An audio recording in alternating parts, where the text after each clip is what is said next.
thought I would bring you along to make a delicious breakfast that my family loves, and that is sausage gravy and homemade biscuits.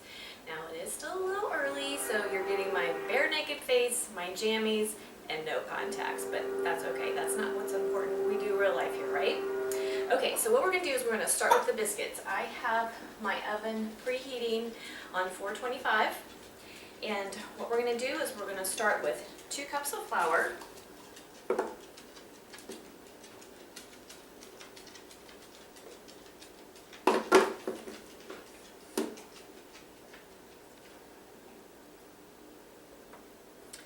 and to our flour we are going to add 4 teaspoons of baking powder,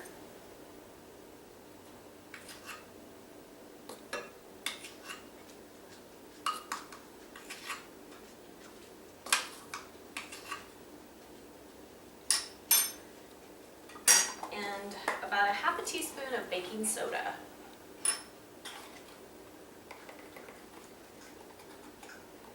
Homemade biscuits are really not hard. I know people shy away from making them because they think it's complicated, but it's really not. And then we're going to add about a teaspoon of... Sorry for the puppies. And then what I do is I take my pastry cutter and just kind of mix all that together. And one of the key ingredients in biscuits is usually buttermilk. But I don't always keep fresh buttermilk on hand, so I found that this powdered buttermilk is awesome to keep. It keeps much longer than fresh buttermilk does, and honestly it works just as well.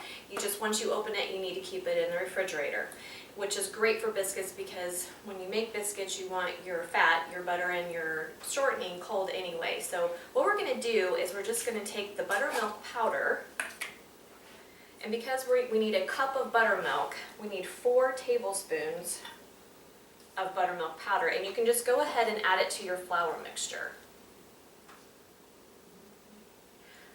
The other way you could do it is you could go ahead and reconstitute it, which means you just would mix it with your water and let the powder dissolve in water, and then you have instant buttermilk. But this method works really well.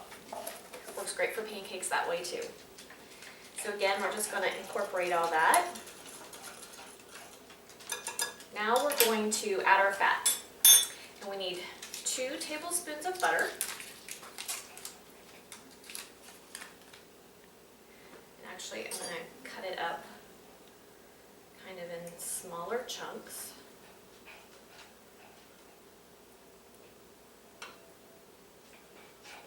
And then we also need 2 tablespoons of shortening. I use Crisco, but you can use whatever you have on hand.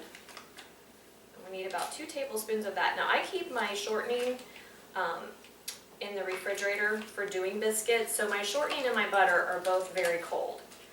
You could also put them in the freezer for a few minutes before you make your biscuits. That's even better. But you want your fats to be cold. Okay, now we're going to take our pastry cutter. Our oven is ready. We're going to take our pastry cutter and we're going to cut the fat into our flour mixture. And you want your fats to be about the size of a pea. So you just want to keep working them into the flour until you have pea-size pieces or so.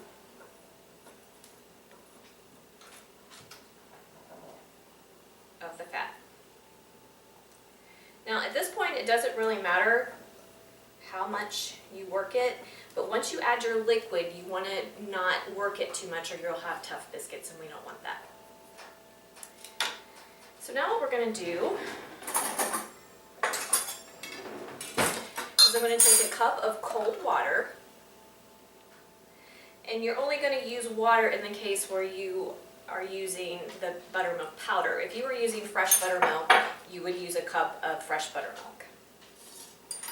Now, since we've added our liquid, we just want to kind of gently mix everything together until you have a sticky ball of dough.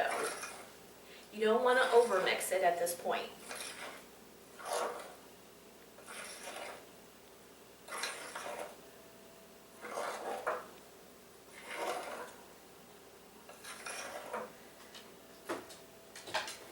And I just use a fork to do that. Then what we're going to do is take a little bit of flour, sprinkle it on your work surface, and we're going to pour our biscuit dough out into our work surface, and yes, it's a sticky mess. And we're going to gently knead about 10 times. And again, you want a really light touch here.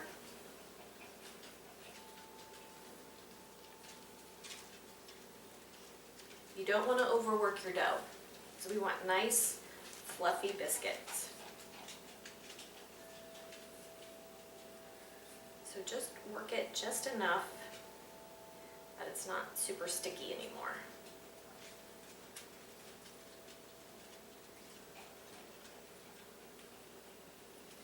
About 10 times or so, and then pat it out into a rectangle.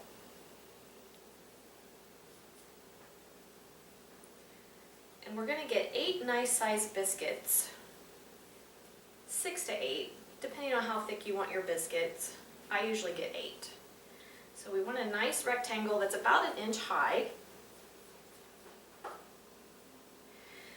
And what you can do at this point is you have 2 options. You can use a biscuit cutter and make round biscuits. That's totally fine, but I like to just use all my dough, and I kind of cheat and do the easy way. I just take a big knife, put a little flour on it, and I cut the dough in half long ways, and then cut it in half horizontally, and then cut each half in half. So I have 8 squares of biscuit dough. Then I just gently pick them up and kind of reshape them and put them on a parchment-lined cookie sheet, baking sheet, whatever you want to call it. Now you want them kind of close together. The closer together your biscuit dough is, the higher they'll raise.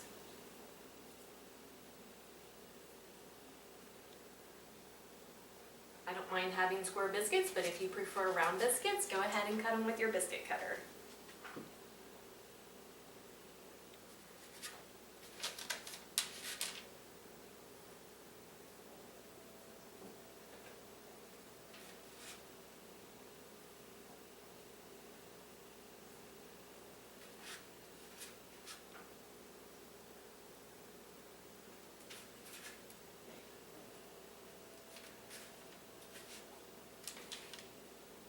Okay, I am going to put my biscuits in the oven on 425 degrees for about 12 minutes. I'm going to tidy up my mess, and then I'll bring you back and show you how to do the sausage gravy. But how easy was that? Super easy, really, really delicious, and there's nothing like a homemade biscuit. Welcome back. Our biscuits are in the oven. And we're going to start our sausage gravy by browning up a half a roll of sausage. Now I'm making enough for about 6 to 8 servings, so I don't use a whole roll. If you have a larger family or if you want extra, you could use the whole roll of sausage. But I'm using half a roll of sausage, and I'm going to brown that off. And then once it's brown, I'm going to bring you in closer so you can see what's going on in my pan. We're going to make a roux. We're going to add butter and flour. A little bit about flour. Now you can totally use plain all-purpose flour and add your own seasonings, but I love, love, love, love this flour. I use it for making fried green tomatoes. I use it for making fried chicken, fried pork chops. It's just a great all-purpose, already seasoned flour. and it makes the most delicious gravy because of the seasonings that are in it. So I do use this, but you can use the same technique that I'm using. If you don't have this, just use regular all-purpose flour and add all of your own seasonings. But if you do want to use the Kentucky kernel flour, it is not in the flour section of your grocery store. You will find it with the coatings like shake and bake and panko breadcrumbs and that kind of thing. It's in that section of your grocery store. So just a little FYI on that.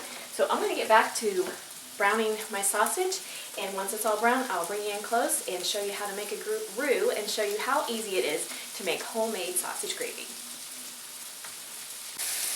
Okay guys, my sausage is almost completely browned.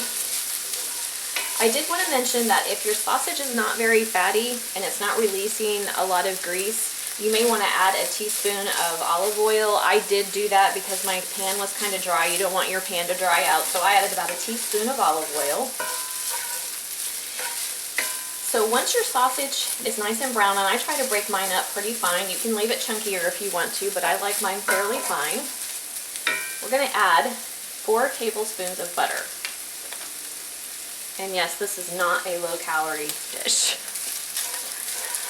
It may not be the best for you, but it is certainly good for the soul. Okay, so we're going to have our heat on medium, and we're going to melt our butter into the sausage.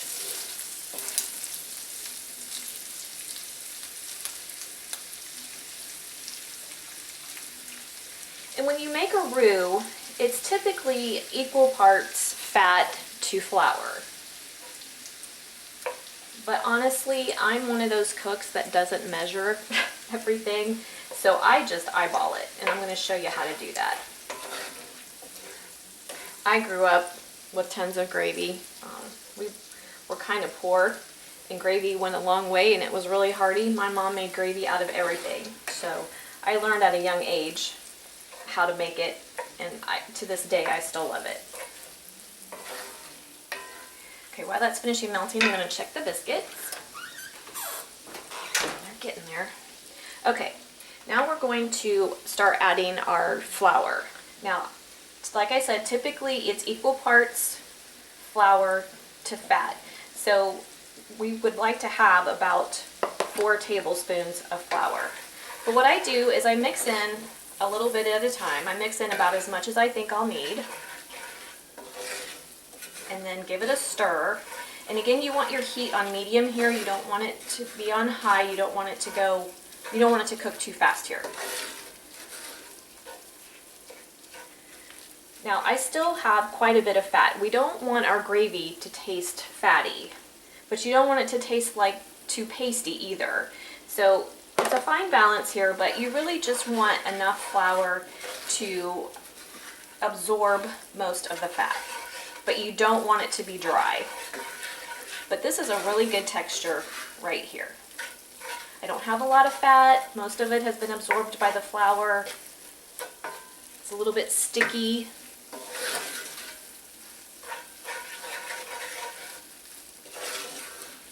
And then you want to cook it for 30 seconds or so because we want to cook out the raw flour taste. Don't let gravy scare you. It's not hard. I promise. Okay, at this point, we've cooked it for about 30 seconds or so. I'm going to add my milk. Now, you can use whatever kind of milk you want. Obviously, the higher fat you use, the creamier your gravy is going to be. I'm going to use 2% milk here, and I'm going to add about 1.5 cups of milk. And gently stir it.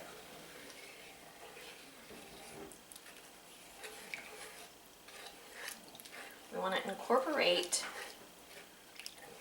the flour-coated sausage into the milk mixture.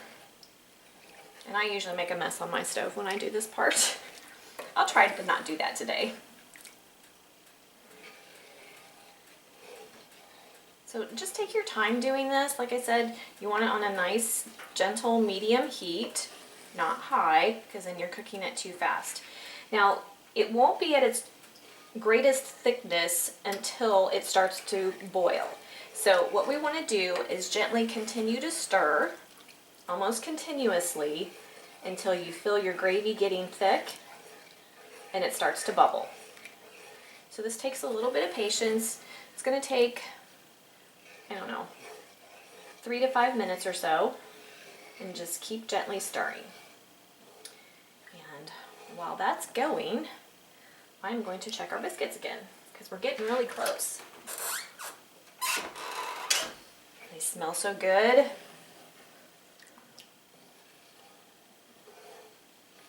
And you just want to gently continue to stir. You don't want anything to stick. Make sure you're getting all the bits off the bottom of your pan.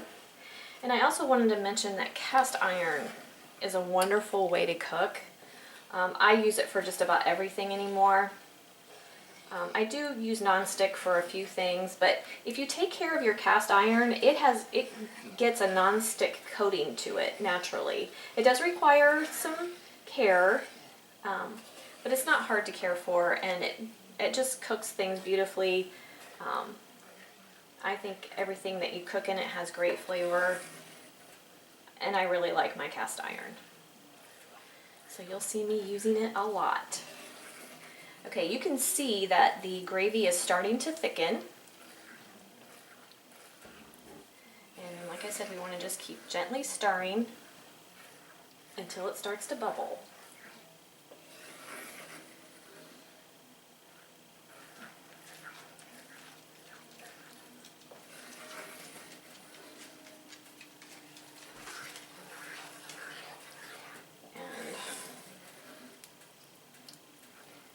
You'll have to decide how thick you like your gravy.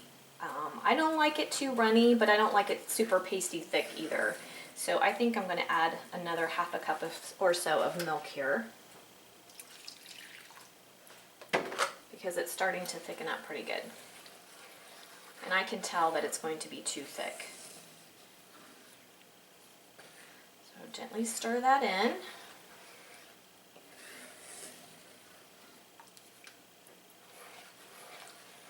Smells so good. Nothing like a good, hearty country breakfast. And it isn't hard, you guys.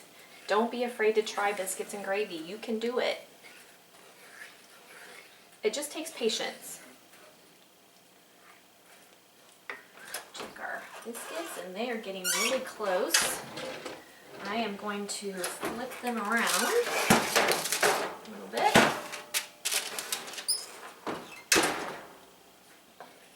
And they need another minute or so.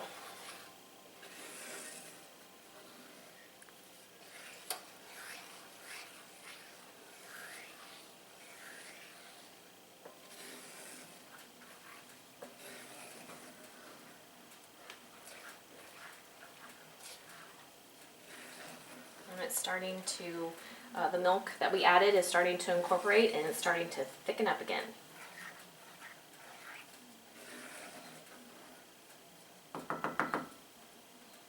And we're starting to bubble. That's what you want. Okay, I'm going to turn my heat down to a medium-low. Stirring gently is key to good gravy. And we're going to let that bubble, and my biscuits should be done. They are. Look there, you guys. Look at those beautiful golden brown biscuits. We've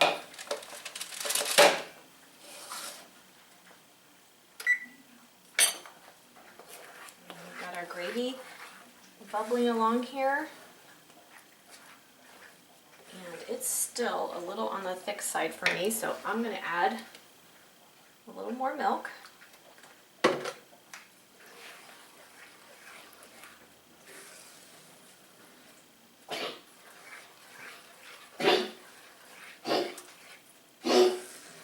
Each time you add your milk, you're going to let it come back up to a bubble, slight simmer.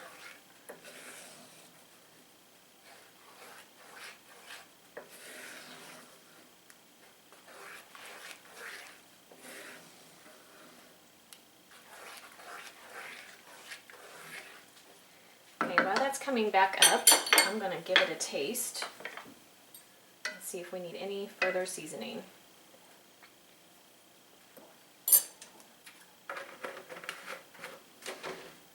I am gonna add just a touch more salt.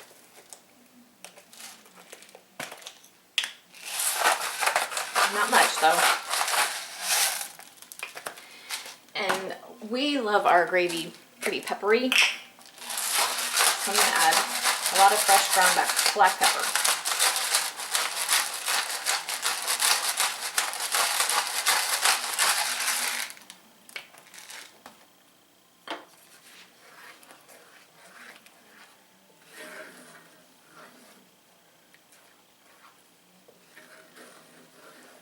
Looky there, guys.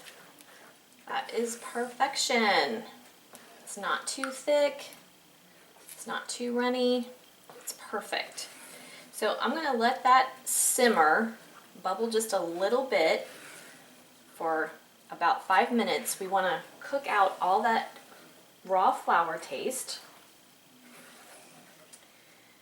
And while that's going, I am going to, once it's done, I'll bring you back and show you show it to you all plated up.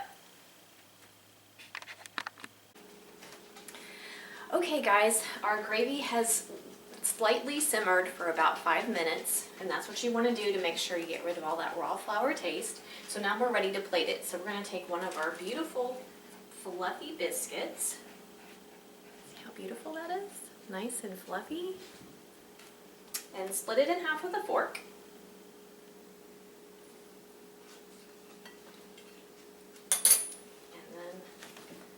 A couple scoops of our gravy on top.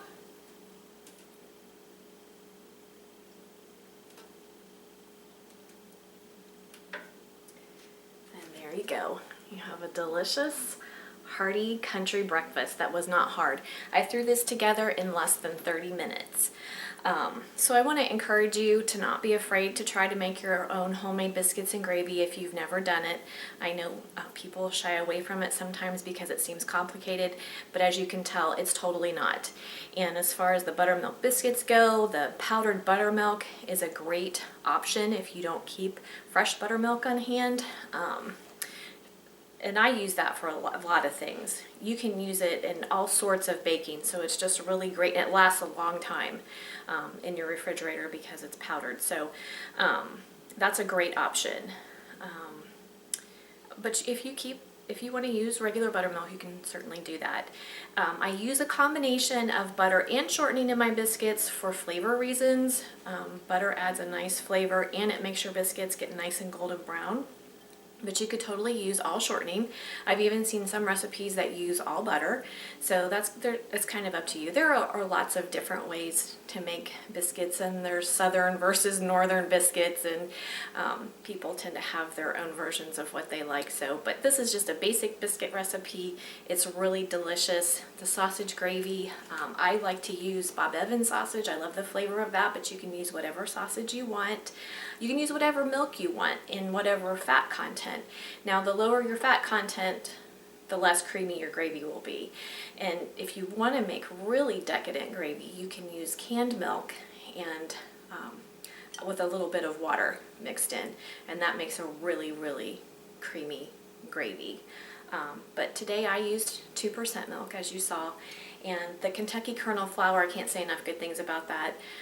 It's really great to have on hand because you can use it for so many things. So anyway, that's it for sausage gravy and biscuits. I hope you'll give it a try. Sorry you get to see me with a naked face and no contacts and in my jammies, but we do real life here, and that's kind of what my channel is all about, real life. So I'm thankful that you spent a little bit of time with me today. I hope you'll give this recipe a try. If you like this recipe, give me a thumbs up and subscribe to my channel. We have all kinds of fun things coming up. I've got all kinds of ideas. Fall's going to be jam-packed with all kinds of good things that I think you'll enjoy, and I'd love to have you come along with me. So hit the subscribe button. Go out and have a great day today. Make your sausage gravy and biscuits, and I'll see you next time. Thanks for watching.